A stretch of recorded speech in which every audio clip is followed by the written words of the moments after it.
Hello, and welcome back to the political debate show that lives on from the Chippewa on down of the Great Lake they call Not Even Mad.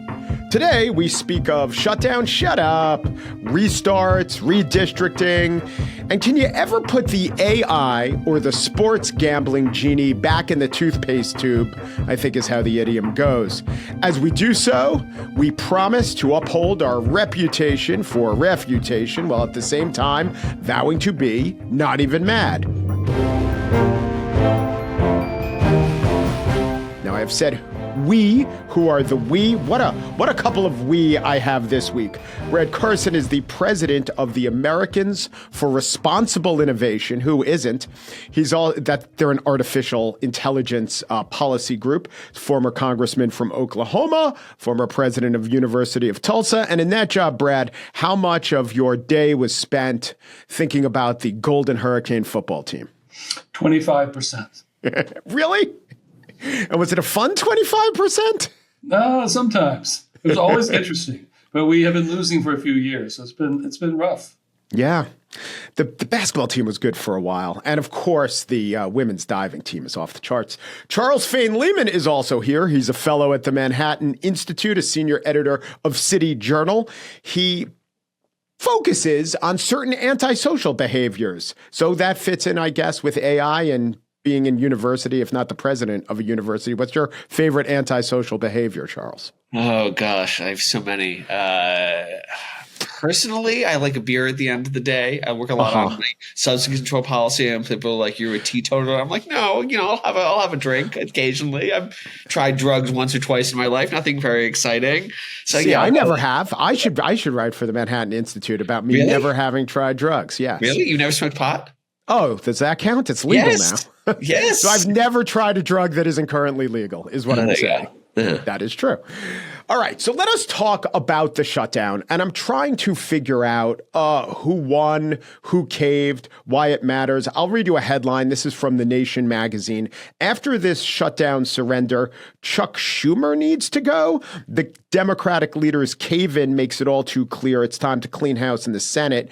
But he didn't even want the shutdown to end. I think maybe people just don't like Chuck Schumer. Charles, did you have a theory of this case going in? Either, and take it wherever you want, but who would win, or if the Democrats were wise, or if this was at all a winnable tactic? I mean, look, I think the whole thing is a Hail Mary on their part, right? Their model is we don't have control of either House of Congress or the White House.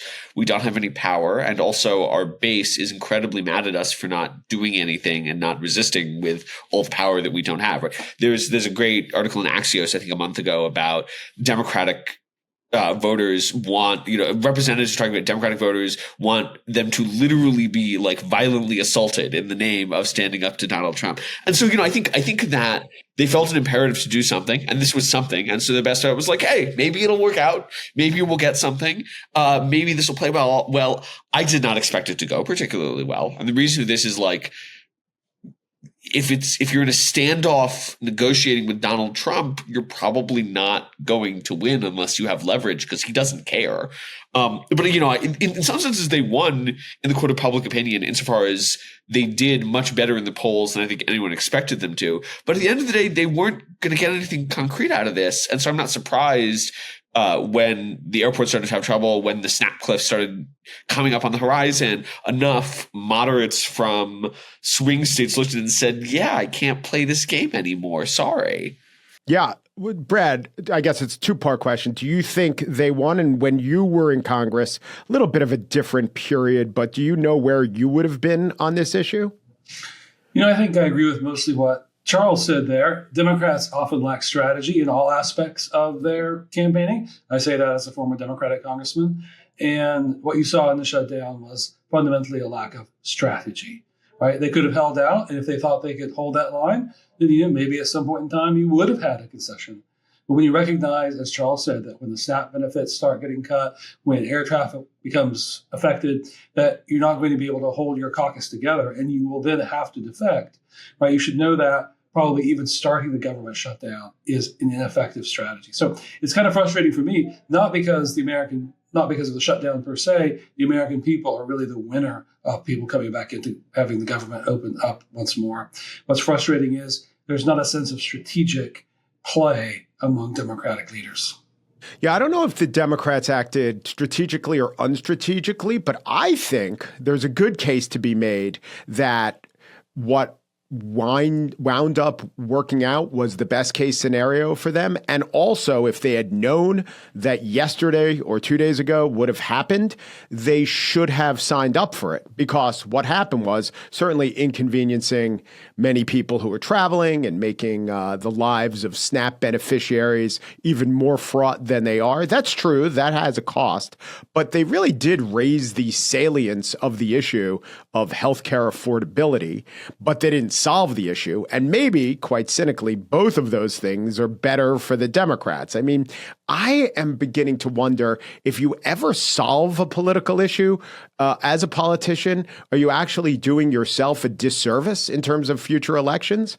I think that solving issues sometimes just takes them off the table, and then the voters can take you for granted and possibly vote for the other guy. What do you think, Charles? Yeah, I mean, well, so two thoughts on that. I mean, I think that dynamic is true, right? The biggest problem that Donald Trump has right now, Donald Trump has a lot of problems right now. One of the problems Donald Trump has right now is that he has been remarkably successful implementing his desired border policy, right? Border crossings have plummeted to close to zero. Immigration, therefore, is no longer a salient issue. And so his best issue in polling is just like, he did it. He won. He got what he wanted. And as a result, voters don't care anymore. So I think that's true. And to interrupt, and it's not like that should surprise him, since his entire tactic during the Biden administration was don't solve the issue. It's better for us. Yeah. Well, and now he's in that bind. The other though possibility of moving the ball forward here that I think would have had an impact is, and that maybe Democrats thought they were going to get, is where Democrats and Trump are aligned is they both want to blow up the filibuster, right? They would like to get rid of the 60-vote threshold, or at least significantly reduce it. And maybe they were betting on, I have no inside information, maybe they were betting on the possibility that Trump would finally get to the caucus and say, get rid of filibuster for this. I'm done with this. It drives me nuts. In which case they would have gotten more leverage going forward at the cost of very little, it turned out. Right. Brad, what do you think? Now, I'm uncertain that Democrats are that thoughtful, to be honest with you. If they had some kind of like stealth operation to allow the Republicans to actually end the filibuster because they secretly wanted to use it themselves in a couple of years when they come back into power, the Democrats can certainly use the filibuster. They're the ones who want to move government in a particular direction and more ambitious government agenda. So the filibuster actually cuts the Democrats far deeper, and would certainly be an incredibly subtle move to have the Republicans actually take the blame for jettisoning it. I would like to think they're that thoughtful. I'm skeptical that's where they were going.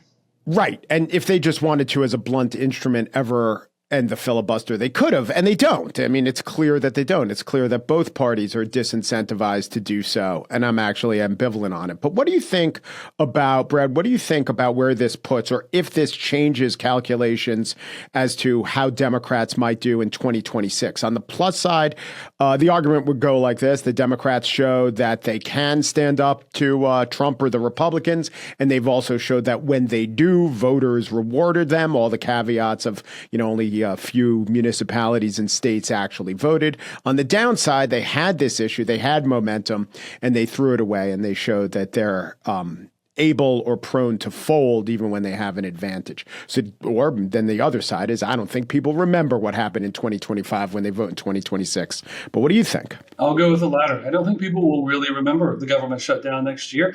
Democrats are standing in a pretty good position. The issues seem to be going their way. There's disenchantment with the Trump administration.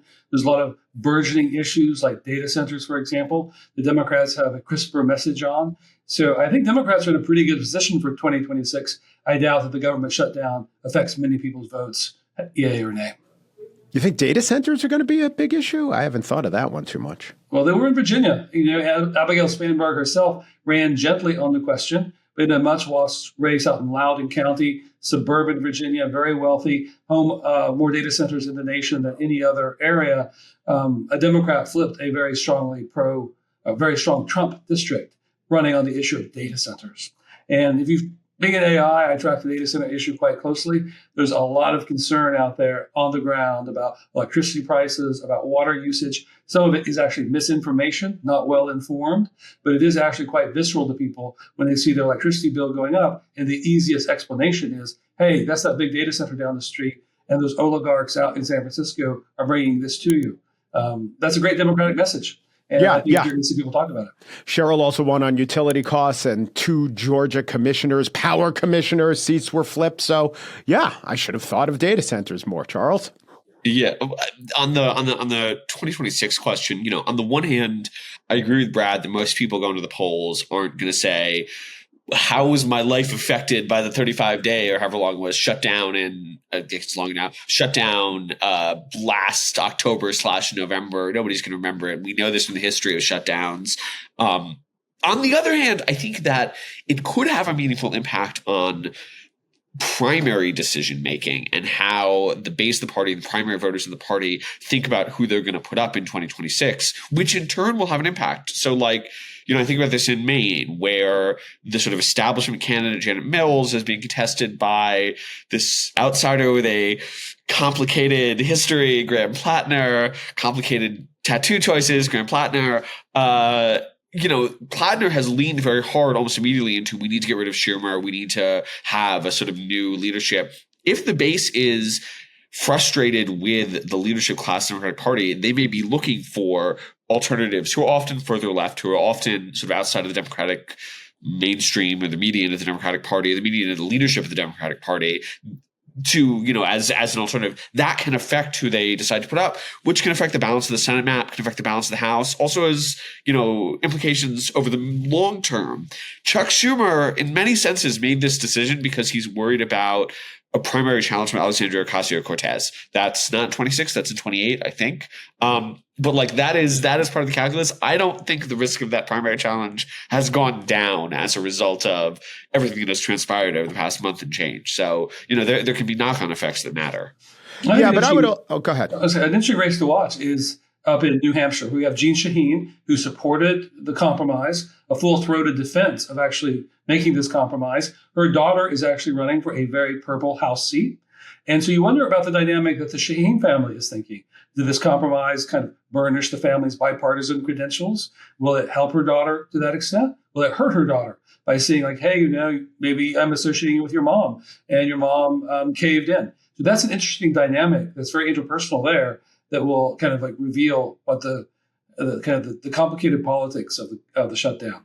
How much of, and Charles, you wrote about centrism and the Democratic Party and how Democrats need a robust centrist argument and just constituency as much as they have a leftist. Yeah, it's true. There's no sexy centrism going on. On the other hand, I sometimes wonder how much of this really does map onto appreciable political ideologies, left, center, and how much of it is just vibes and generation because is it Phil's and Pear? It wouldn't be Pear if you were a mom, but Phil's and mom, they're obviously of different generations. And I don't know that I obviously Janet Mills is 77, but she's not a capitulator. She is someone who certainly would articulate that she's willing to take the fight to Donald Trump. In fact, she did pretty famously, and he went after her in terms of transgender athletes in the state of Maine. So my question is, how much of it is Zohran Mamdani is a socialist, let's say, or Zohran Mamdani is a young guy who doesn't play well with the septuagenarians who are most associated with the Democratic power structure? I mean, I think what I'd say is that, there's a reason that they go hand in hand, and that you see both among the young people on the left and the young people on the right, although that's, there are fewer young people on the right on average just because how the age effect works. But on both sides, you see a greater openness to sort of being further out on the distribution of ideology. Mamdani is a good example of this phenomenon. Yeah, it is the case that he's a 34-year-old who has barely had a real job. But it's also the case that he positioned himself as running against the incumbent establishment in New York City, right? Andrew Cuomo is the creature of the machine. His campaign was built on essentially the argument, this is my patrimony. I have earned this. I'm Andrew Cuomo. Don't you know who I am? Unfortunately for him, too many New York City voters actually did know who he was, which is why he lost. But Mondani positioned himself as an outsider, understood it, he ran the campaign not expecting to win, but hoping to build support for, interested in awareness of the DSA, the Democratic Socialists of America. That was his goal. His goal was to build this sort of outsider coalition. So, is it the case that is it age? Is it ideology? Is it sort of outsider versus insider? Look, I think all these things clustered together. I don't think that voters are strongly ideological, but they certainly associate less median ideologies with those other things in a way that is not totally off base, is what I would say.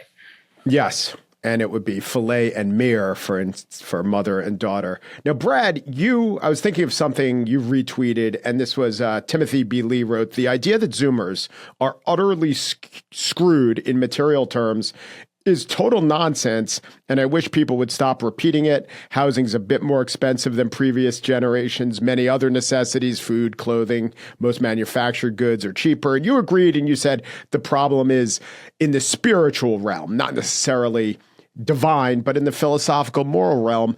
And I think this is true, and yet we have all heard that affordability is the message du jour. You must be laser focused on it. But to what extent is the appeal of the affordability or maybe the left-leaning message genuine and an acknowledgement that the younger generations really, really are behind the eight ball in a way that other generations haven't been? And to what extent is it just the mass bummerism that comes with, I guess, being online and paying attention to other pessimists?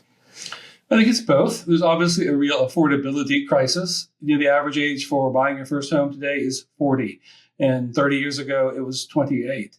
More and more people are living in cities. More and more of the country lives within 70 miles of an ocean or an international border. These are often very expensive locations. So yes, there is a real worry about affordability. That is authentic. But the broader kind of malaise, if you will, where you just see the studies. As a college president, I saw this. Fewer students are drinking alcohol. Fewer students are having sex. They're getting married later. They're postponing child rearing. There's a sense of, ennui. These stories in Harper's Magazine about the gooner culture, where, these are all things that I think reflect something far deeper than I can't afford a house. The reason people are living in the mom's basement gooning is not because, they can't afford a place. There are other options than that. So I think there is more broadly. There are too many down payments away from a house. Might as well goon. Exactly. So I think there's like a broad, let's call it loosely spiritual kind of, we've lost the thread in many ways in our culture. And I think young people, obviously are in the most threadbare part of our world. Who do you blame for that perception and reality, Charles? You write about this all the time. Yeah, I mean, look, I think that the common theme that we are talking there, and this comes up to what Brad is saying, right? When you talk about the median age of first home buyers is 40, or you think of Zohar Mamdani's campaign, the slogan that was really very effective is afford to live, afford to dream. And it's the second half that is important. Americans are today richer than we ever have been in the history of the United States. We have more stuff than we ever have. In absolute poverty terms, in absolute wealth terms, we certainly don't have an affordability problem because we can get more stuff. Rather, I think when we talk about affordability, we're talking about those sort of life course milestones. Are people getting married? Are they having kids? Are they buying a home? Are they sort of doing the things that are normative for prior generations at the moments when they were supposed to? The mean age at first birth, the mean age at first marriage, the mean age at first home buying, all of them are at historic highs. Part of that story is about policy. There's a paper that was going around last week that says something like half of the decline in fertility is attributable to the increase in home prices, which is a real and ultimately policy-driven phenomenon. We choose to have high home prices as a general matter in the United States. That's a policy choice that we make. So some of it is absolutely, we can make decisions to make those milestones more affordable. Some of it is cultural, right? Some of it is what we put value on, that we do some of that is good, right? Like part of the reason that the mean age at first birth has risen is because we think that women should get educations now. I'm in favor of that. I think it's good. But the point is like, there are positive cultural priority shifts that have happened that have extended that. There are also negative cultural priority shifts that have extended that have happened that, right? Brad's alluding to, people watching pornography.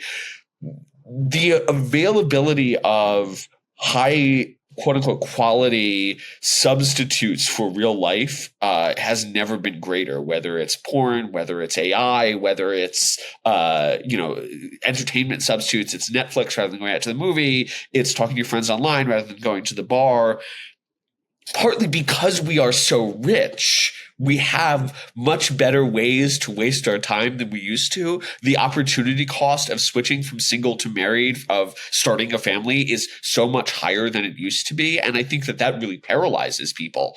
Is that a cultural phenomenon? Is it a material phenomenon? It's both. But, there are both factors on the policy side, levers that, people like me on the right side of the spectrum really should be talking about trying to pull, because we do have to talk about this issue. But then there is also a cultural issue. There is also a way in which our culture has changed. Not merely, the ways our culture has changed for the better that have resulted in this, but also ways our culture has changed for the worse, I happen to think, that has resulted in this delay and the sense of malaise. So a few stray thoughts from me on that. One, in New York City, where home prices were always very high, this was supposed to lead to a third space phenomenon and going out. And so we should see more of people going out in bars or at least coffee shops than we have. And we don't, because it's being interrupted by some of these technological substitutes. I would say that to the extent that people are actually consciously making these choices, like I will not have a baby because I want to get my advanced degree, that's a good thing, and we should recognize that as progress. But in fact, of course, it's that the choices are thrust upon us and no one asked about it. And the last thing I'll say is the genius of a politician should be that he or she can solve these problems, but it is, of course, just that they can describe these problems. And maybe I should say, well, at least they can describe these problems, but sometimes I think actually at most they can describe these problems. You want to pick up any of that, since especially we talked about a couple of areas of your expertise, Brad? Just a couple there. I mean, I think I agree with everything Charles said about what's happening in today's culture. Many of these trends, though, predate even the rise of social media, right? And they're kind of problems of modernity itself. People losing a sense of meaning, a sense of a lodestar, how to guide their lives, how to organize their families. These are all things that have we've really seen accelerate over the last 50 to 75 years. And in some ways, they may have roots 100 of 300 years old. So these are like broader problems of modernity that people were writing about in the 60s, 70s, 80s, the early 90s, before we even saw this incredible tech revolution thrust upon us. And I think because of that, you're right, a politician can describe them, but they elude a politician's control, right? These are matters that are about how you organize society, broader questions about like how we see ourselves, or our kind of self-anthropology. It's just a very difficult problem that politicians really can't solve. There's no lever. There's no, make housing more affordable. If we made that, would this make our young men who are suffering so much, would this solve their problem? I doubt it, right? Maybe it helps, but it doesn't solve it. I do have to say, I started the show as a political discussion show, and most of the discussion veers heavily into cultural or sociological discussion. And that has to be the case. I sometimes wonder if I was doing this in 2001 to 2004, which is, I think, when you were in Congress, or before then or after then, wouldn't I be talking more about, should we pass NAFTA as a policy? What should our terrorism policy be? When should we pull out of Iraq, if we should? These are all more policy discussions, and there'd be culture too. But it does strike me that my theory is that the reason we talk so much about culture when we really want to talk about policy is that a lot of the policy questions have either been solved or have no solution. And I don't know, you guys tell me, I don't know if it's a mark of progress that we're realizing that all of policy is downstream from culture, or it's an acknowledgement that these things are much bigger than a tweak of our trade policy with Canada and Mexico can ever bring. What do you think? I feel like I have to be the brief. I'm usually the policy pessimist, right? It's usually my job to come and be like, policy doesn't do anything. There's no impact. Well, that's because you're in the Manhattan Institute, right? Which selects for a bunch of wonks who have been talking about trade rates for 20 years. Yeah. Well, no, but usually my job is to feel like none of this matters. The government can't do anything because I'm conservative. But here I'm going to say, like, actually, there are many concrete policy decisions that we have made and continue to make that just make America way more expensive than it needs to be, right? So like I alluded to housing, we could produce way more housing in the United States. We have a dramatic shortage of housing, and that is largely a regulatory issue.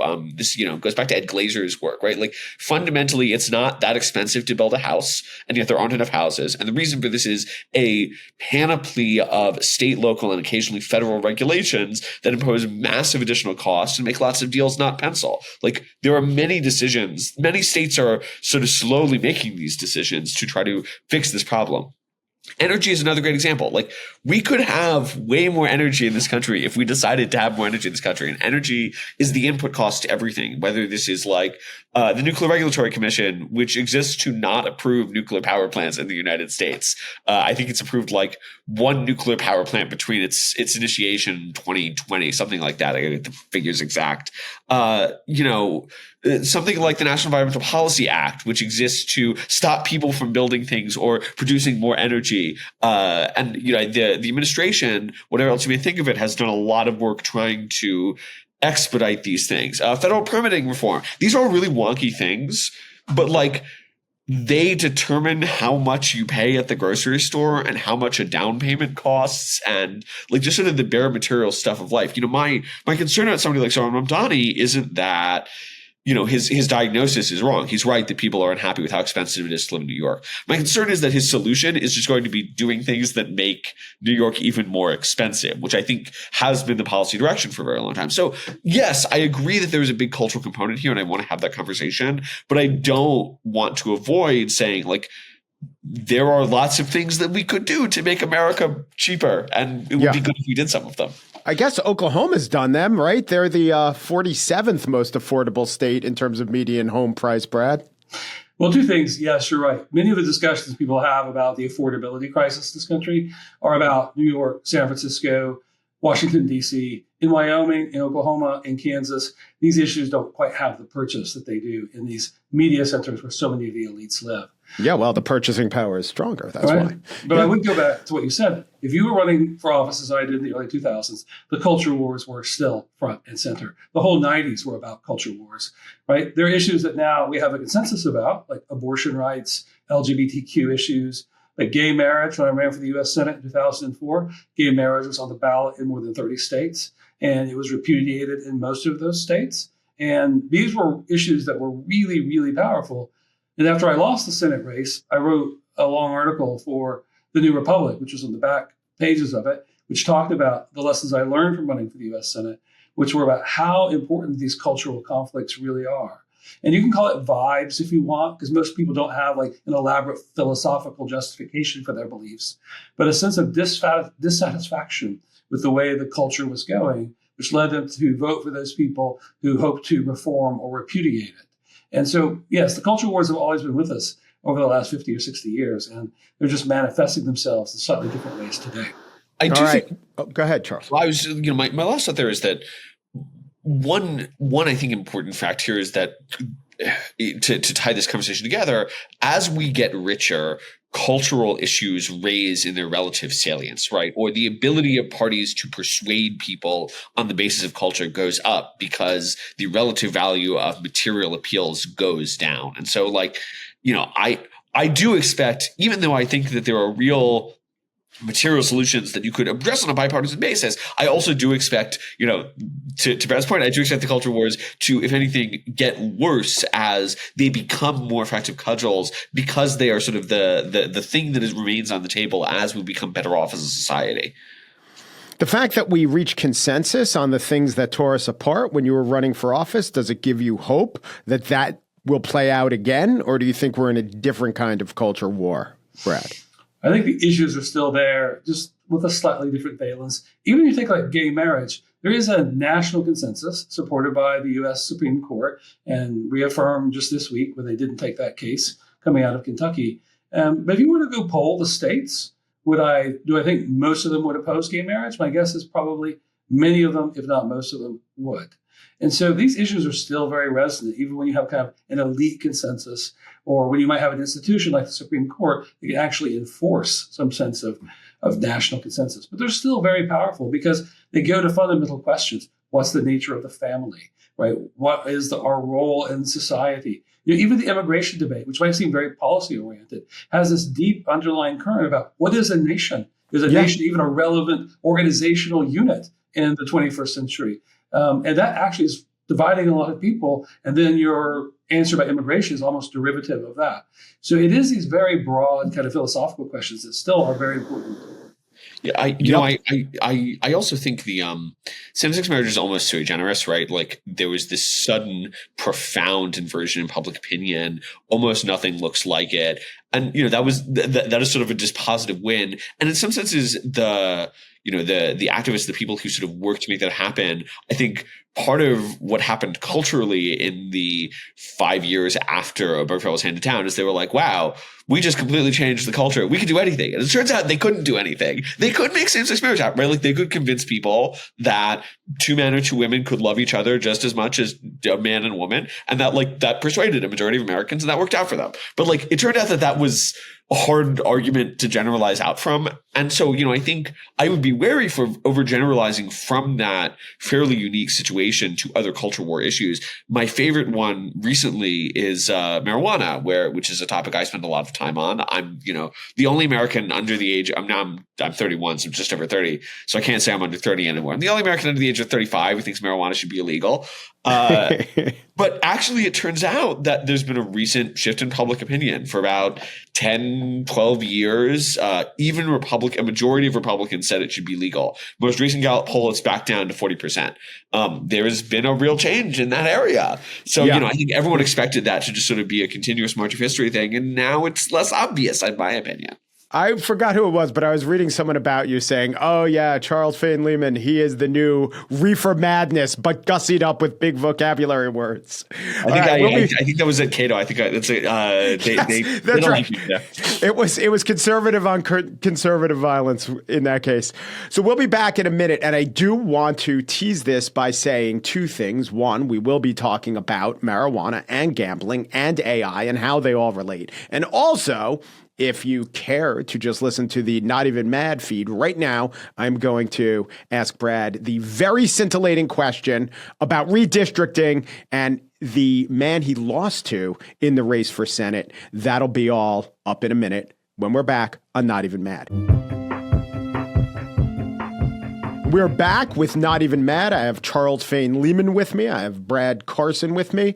And Brad is an expert on AI, and Charles is an expert on a lot of vices. And the vices brought to mind that there were some arrests and indictment this week of 2 pitchers of the Cleveland Guardians who literally threw their pitches into the ground to win, for them, pretty small wagers on would the next pitch be a strike or a ball. They now face multiple counts of wire fraud conspiracy to influence sporting contests by bribery, money laundering conspiracy, and more. 65 years in prison. That's way too much. But the question is, can gambling ever reform itself? Can the sports leagues ever reform itself? Or once the genie's out of the bottle, toothpaste out of the tube, or as I say, once the toothpaste is out of the genie's bottle, is there ever going back? Do you have to put the guardrails in place beforehand, which is what the AI industry is thinking about? So let's discuss it. What do you think, Charles? Yeah. I mean, I wasn't even sure when you started asking the question, which recent sports gambling scandal you right. Could have been basketball. Could have been a number of them. Yeah. Chauncey Billups. It could have been the Trailblazers. Was it going to be the time bomb that's been ticking in Ohio? Was it going to be any of a number of NCAA scandals? I think the NCAA just banned like 6 players for life because they've been implicated in gambling. Just a tremendous issue. And, I think a lot of people are coming around to – we went from 2018, sports gambling was basically just legal in Vegas, to 2025, it's legal in 40 states. All of that happened incredibly quickly with basically no regulatory oversight, nobody thinking about what was this going to look like. So, no, I don't think we have to just throw our hands up in the air and say this is the way that the world is. I already think there's the start of a regulatory consensus emerging. I've talked to lots of people who are saying to me behind the scenes, lawmakers, both state and federal, who are saying, we want to do something about this. What do we do about this? In the immediate aftermath of both scandals that I just talked about, both the one in Portland and also in Ohio, there's increasing consensus that says we need to get rid of these player-specific prop bets. You really shouldn't be able to bet on whether somebody is going to throw a specific ball or strike. That's crazy and obviously ripe for abuse. The MLB came out and said you can't bet more than $200 on our sports book, which is crazy to me. So I do think there's a backlash coming. I do think there's a consensus. It'll be an uphill battle, but look, people talk about we can't ever regulate something once we've deregulated. My response is sports gambling was legal prior to 1992, right? The ban that gets overturned in 2018 is passed in 1992. That's not like ancient history. That's 33 years ago. It's not that long of a time. And so there was a time when we were able to have a national consensus on we don't want this stuff. Do I think we're going to get back there? I don't know. Do I think we can move in a regulatory direction? Absolutely. Do you think AI is a good analogy for this, Brad? Perhaps. I do think Charles is completely right. It's something I talk a lot about in AI policy, that we don't have to accept a deterministic future. We can control it. Right? You can go backwards. You can put things back in the bottle. Those things do happen. And I think I often find myself in opposition to people from Silicon Valley or kind of very facile view of technology that just says like, hey, it's going to happen, right? We just have to learn to live with it, perhaps mitigate some of the damage it might cause. No, we don't. There are examples of technologies that we've chosen as a global society not to pursue. Think of cloning or human germline editing. I think about on the sports thing, what's interesting what Charles said, right, is he's bringing his concerns about gambling from the integrity of the game itself, which is an important thing.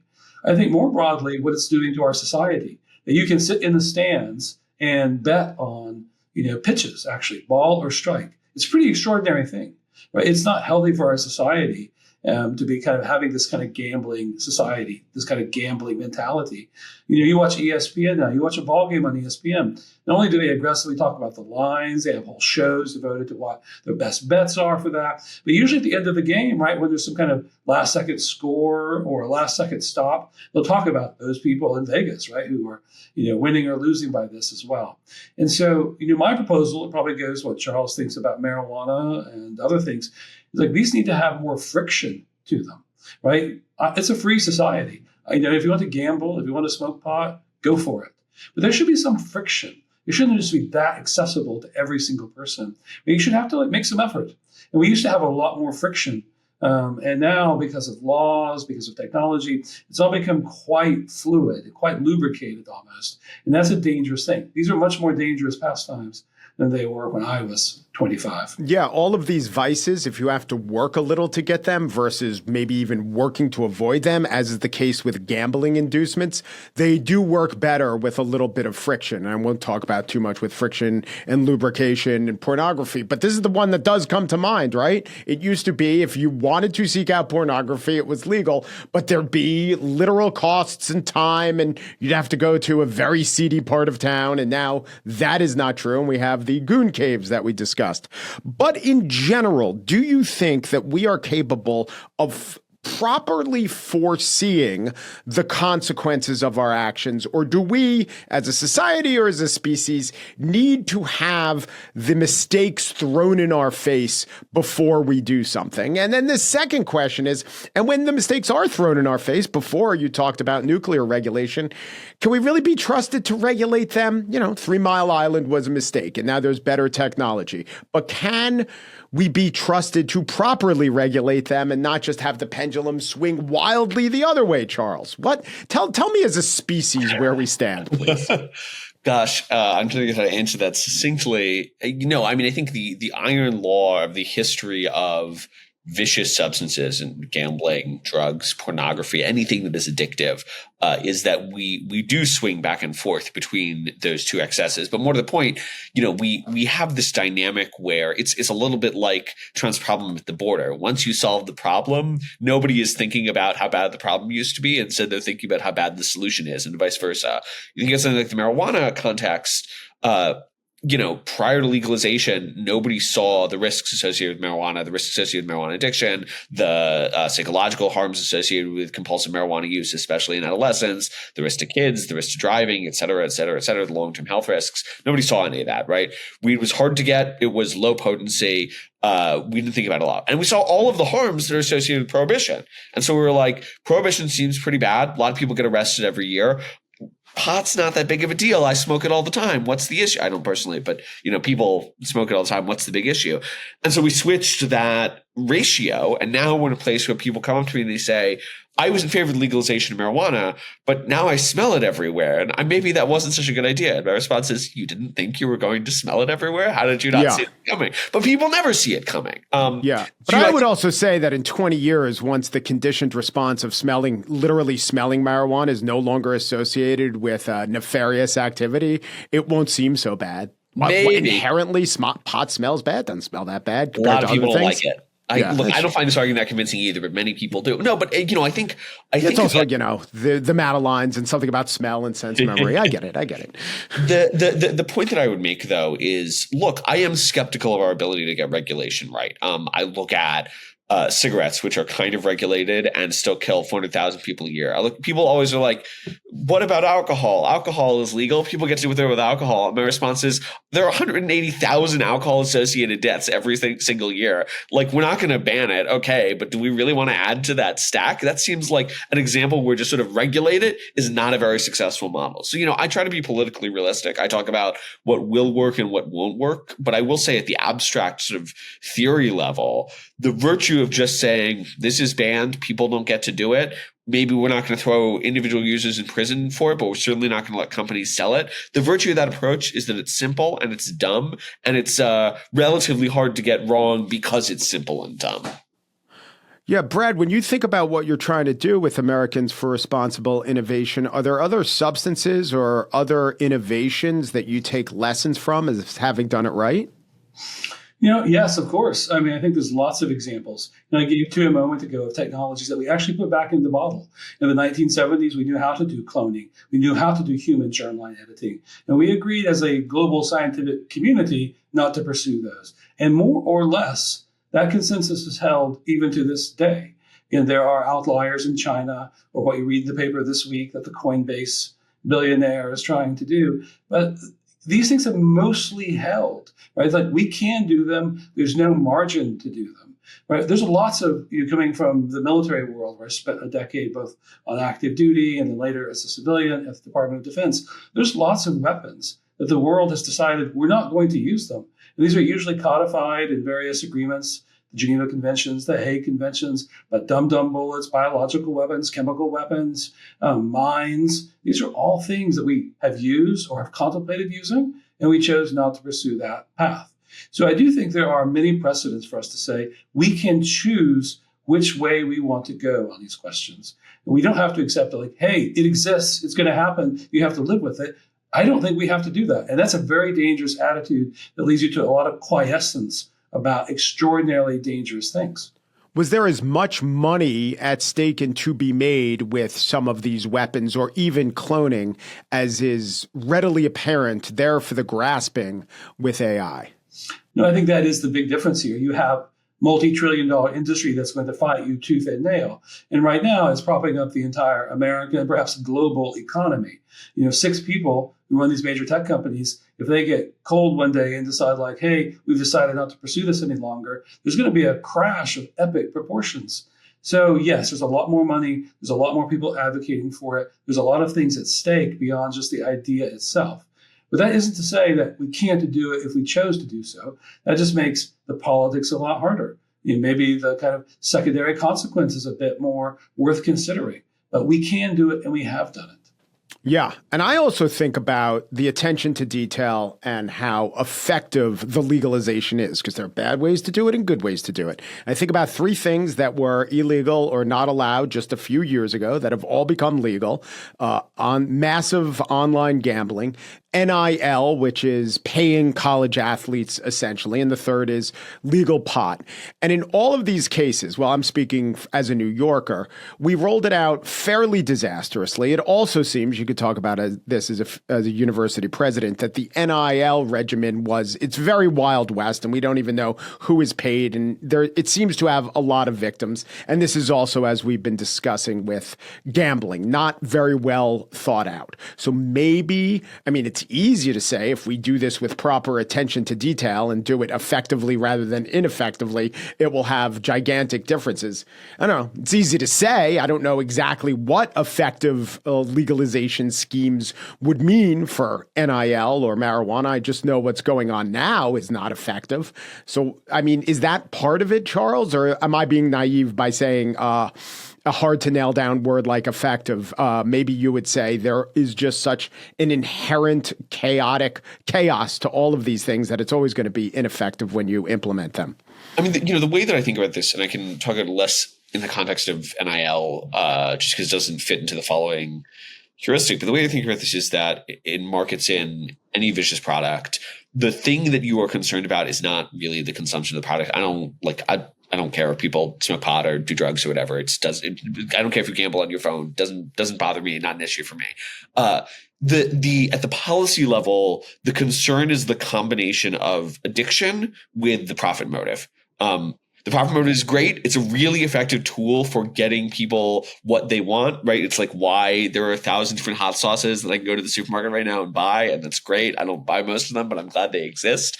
Capitalism is wonderful in that regard. On the other hand, if people want something that is bad for them, if they actually feel compelled to consume the thing that is bad for them, even as it hurts them, and the profit motive is going to keep giving it to them over and over and over again, that's a really bad combination.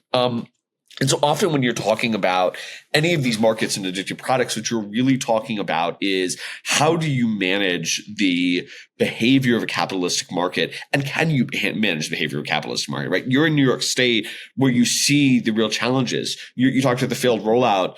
Really what happened in New York is that they hyper-regulated the legal weed market. And so you had this huge, still do, had this huge unlicensed market. And that's just how capitalism which they chose not to regulate at all and to allow to exist. Which they did no enforcement on. Lawlessly, right. My answer to the question is there are examples of other countries which have tried to do legalization somewhat successfully. Quebec is an interesting example here. Some of what they've done in Latin America is kind of interesting, where you let people have access to a product, but you don't let people sell it. I often think that deals with a lot of the problems. Americans really struggle with that because we like to sell stuff. We're a capitalistic country. That's wonderful in many regards. Yeah. But and part of the big reasons to allow it from a government perspective is you get the tax revenue that will not be allowed under the regimes you're talking about. There's not that much tax revenue, but yeah. Well, that always does get oversold. Yeah. Yeah. But to Brad's, in many senses, it's a similar dynamic to what Brad is talking about, where you are fighting uphill against enormous corporate interests. That's really the thing that you've uncorked with sports gambling, for example, right? The people who are going to fight regulation tooth and nail are the sports books, because they have a lot of money that they would like to keep flowing in. And so the challenge is always not how do you deal with the vicious product so much as how do you deal with the people who want to sell it. Yeah. An interesting thing also I just add about the politics of sports betting. Democrats right now are spending a lot of time and effort thinking about how do we get young men to come back into the fold.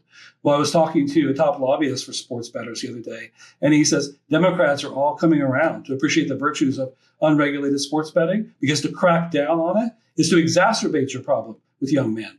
And so the party that you would think most likely would be a bit skeptical of unregulated sports betting now sees it as part of a larger political problem, and they're refusing to intervene. So it's an extraordinary thing. All right, now comes the time in our show when we talk about the little annoyances that maybe we cultivate and think too much about. They're the things that get our goats or that grind our gears. They are the goat grinders. And if you'd like, I could start. And I have a sort of a guest goat grinder. I borrow this one from my friend Barry Nailbuff. As we fell back into standard time, he notes that people, especially a week to 6 months ago, would always write to him and say, all right, I will meet you at 6 p.m. EST.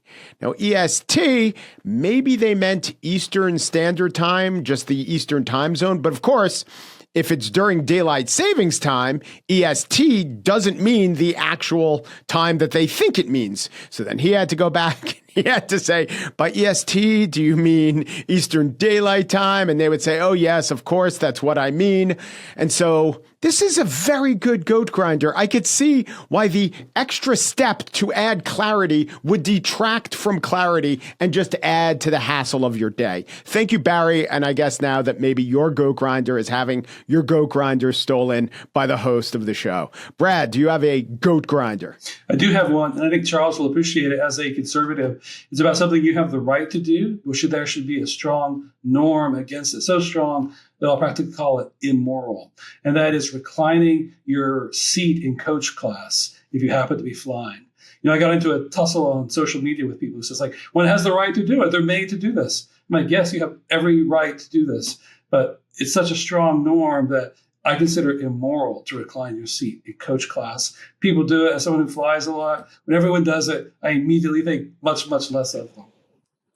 Right. See, and this is the difference between me and Brad, because my feeling on people reclining the seats is just once you take somebody who's doing that, you push them at the exit door, that nobody would ever do it again. One time on any airline. You know, let's be good moral people. Just start a plausible rumor that it happened. You can fake that with deep fakes and AI. That's what I've heard. Yeah. That's what I've heard. That alone, yeah, it happened. It was a Delta flight. Maybe it was Northwest. Anyway, what's your goat grinder there, CFL? Oh, gosh. You know, I have two small children, a 5-year-old and not quite 2-year-old. And I will betray this and make your guests think I'm a terrible person, or your listeners think I'm a terrible person if they don't already. But I've never been a huge fan of dogs. But since 2020, the decay in social norms that has most driven me nuts is people walking around with their dogs off leash, which I don't know if you see this everywhere. I see this all the time in my little suburb in Maryland outside of DC. Is my neighbors, random people I know, their dogs are sort of gallivanting around, and often their dogs are much larger than they are, so they couldn't really control them if they wanted to. And I'm like, your dog could eat my child. I am not happy about that situation occurring. Could you please control your very large animals? So that's my. And, I think it speaks to, we have this conversation about disorder, about, antisocial behavior. So much is not sort of the high salience ones that everyone talks about, drug use and public camping and the rest. So much is just can you please leash your dog? Can you please not lean your chair back? People do so much more of that than they used to. Yeah. Whenever I see a dog off leash, and a friend said this to me, when they're off leash, it usually means they're very well behaved. And I said, but what about the times it doesn't mean that? And it's yes, then it is extremely dangerous. So you do have these very disparate ways to interpret an off leash dog. So I want to thank my guest, Charles Lehman, fellow at the Manhattan Institute, senior editor of City Journal, and Brad Carson, who's the president of Americans for Responsible Innovation. Thank you guys so much. Thanks for having us. Thanks so much.